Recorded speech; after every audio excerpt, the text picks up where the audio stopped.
Halo, saya Rania, presenter Artificial Intelligence dari TV1.ai.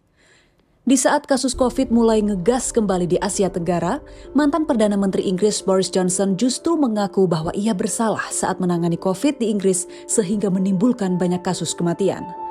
Boris membuka kesaksian dalam penyelidikan 2 hari yang dipimpin Hakim Inggris tentang keengganannya menerapkan lockdown nasional pada awal tahun 2020.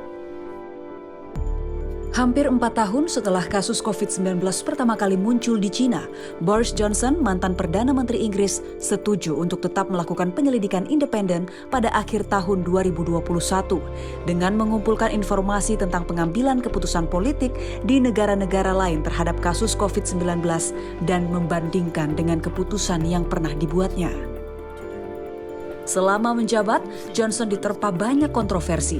Ia berselisih dengan anggota parlemen akibat rencana Brexit, dianggap abai dan lambat mengatasi COVID-19, serta diduga melanggar aturan pembatasan akibat COVID seperti tidak menerapkan lockdown, mencabut kewajiban mengenakan masker, dan isolasi mandiri, bahkan menghapus pengujian corona gratis.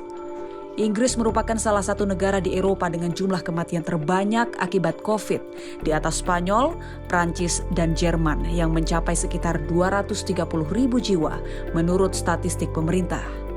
Boris Johnson yang juga sempat dirawat intensif akibat COVID, akhirnya memilih mengundurkan diri sebagai Perdana Menteri pada 7 Juli 2022 atas desakan berbagai pihak. Ia digantikan Rishi Sunak. Penyelidikan ini sebenarnya tidak bertujuan untuk menemukan siapa yang bersalah, namun agar Inggris bisa bersiap dan mengatasi jika sewaktu-waktu muncul krisis baru.